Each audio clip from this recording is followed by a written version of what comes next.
process of introducing Sadhguru Jaggi Vasudev, who's been described in many different ways in my profession by people from my profession. We've called you a maverick, we've called you a monk on a motorcycle, we've called you a glamorous, flamboyant guru. But for your devotees, you are simply Sadhguru. And yet, Sadhguru, at a time when faith seems to be in collision with so many other questions that come up as a matter of individual liberty, I think this will make for a very interesting and important conversation for our time. So I would like to thank you for being part of this conversation. And let me start with the spiritual. And I hope what you say today is also addressed to the skeptics. I count myself among a skeptic who, if told that another human being possesses some sort of godly power, I would perhaps as the first instinct not believe it. But what I find interesting about what some of your sayings is captured by Arundhati Subramaniam in this book, is that you're actually saying that what we experience beyond our five senses, anything that we experience beyond the five senses can be called God, can be called power, or can be called yourself. So if God doesn't necessarily exist, why do we need gurus? Why do we need Sadhguru?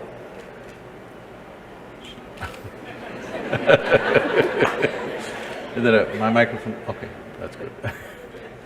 Do you drive in Delhi? Do I drive? Unlike you, I have a fear of wheels. So if you drive in an unknown terrain, Yes. you use these days a GPS. Yes.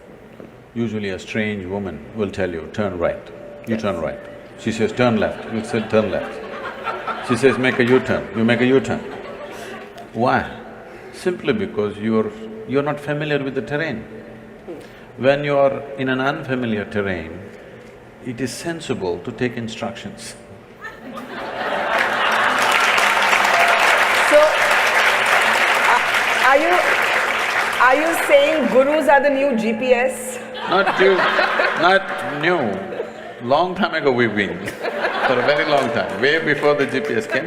GPS means what? Guru Positioning System.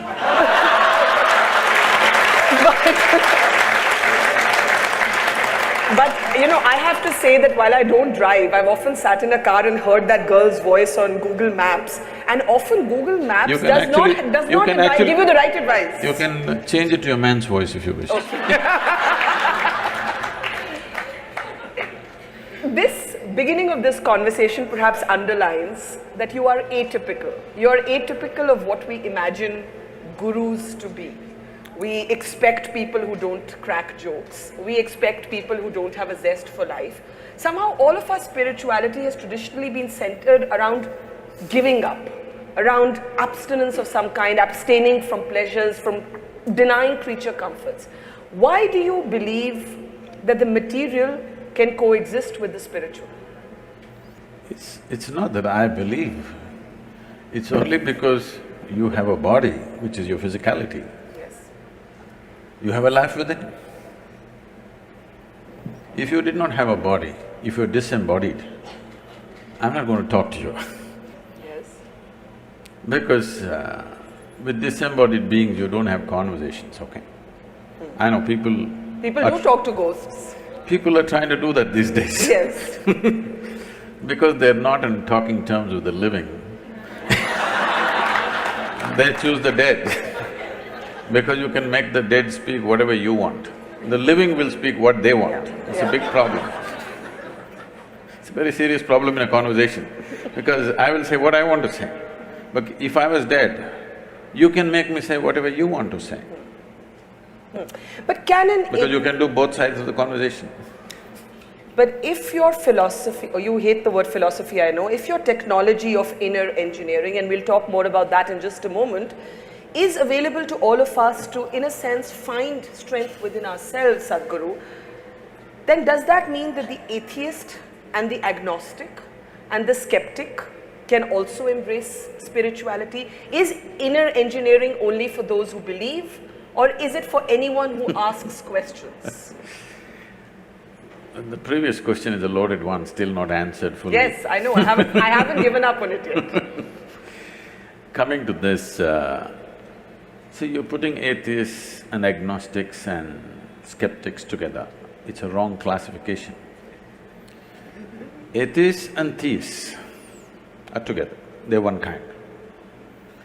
Because they both have certainty. Both believe something that they do not know. Both are not sincere enough to admit that they do not know. Yes. This is the biggest problem. The biggest problem in the world is people are still not straight enough to come to a place, what I know, what I do not know, I do not know. Because they have not realized the immensity of I do not know. I do not know is the basis of longing to know and seeking to know and the possibility of knowing. The moment you destroy I do not know, you destroyed all possibilities of knowing. So this is atheism and this is theism. They're not different. They're in the same boat, they pretend to be different. One believes positively, another believes negatively, but they both believe something that they do not know. One person, a well-known person in the country who goes about claiming he's an atheist all the time, one day comes up to me, somebody just introduces me first time. I say, Namaste. He says, do you know I believe there is no God? I said, I don't even believe that. Do you mean Javed Akhtar? I'm not… No, that was a good imitation, so I guess it wasn't difficult. I'm not taking names, I'm saying, the thing is, you also believe something, you don't seem to understand that. Yes. The most important thing is to come to this place of being utterly straight and sincere with life. What I know, what I do not know, I do not know. If you come to this much, if you closely pay attention to everything around you, you will see with all this scientific exploration, we do not know even a single atom in its entirety, that's a fact. So what is it that you know, Sadhguru? Why are millions of people your devotees? Because you just said that honesty is about They don't claim that they're my devotees. What do they say then? Huh? What do they say then? Usually they claim they're meditators, volunteers and stuff. Okay, volunteers then. But there must be something they think that you know, because you just said that life is actually about admitting what you don't know. The corollary to that is there are things that you do know. We do know we are sitting at the Habitat Center Amphitheatre at this moment in Delhi. That we know. What beyond this, Sadhguru, do you know and what do you not know? I've asked you like in the question of more existence now. What do I know? I don't know anything except this one. I know this piece of life from its origin to its ultimate. Everything that I need to know about this life, I know. And I see every other life is actually the same thing if you look deep enough. So in that context, because today modern science is coming to this, there is a theory which is evolving, which is called as constructional theory. What they're beginning to say is, whether it's an amoeba or a grasshopper or a earthworm or a bird or an animal or an elephant or you or me, or the whole cosmos, the fundamental design is same. It is only a question of complexities and sophistication of the same design. So this is something always the yogic science has been saying, that if you know anda, you know pindanda, if you know the atomic, you know the cosmic. Because the fundamental design is same, it's only a question of complexity and sophistication of what's happening. So fundamentally, if you know this piece of life, you know everything by inference. But when you say this piece of life, do you mean yourself? Do you mean this moment? What do you mean by this piece of life? You are a piece of life, aren't you? Are you life or are you media? Are they mutually exclusive? No, because people have mediums, that's why I'm saying. I would hope I'm a flesh and blood person, unless somebody knows better. Flesh and blood you gathered. Yes. Isn't it? Yes. What you call as my flesh and blood, you slowly gathered over a period of time.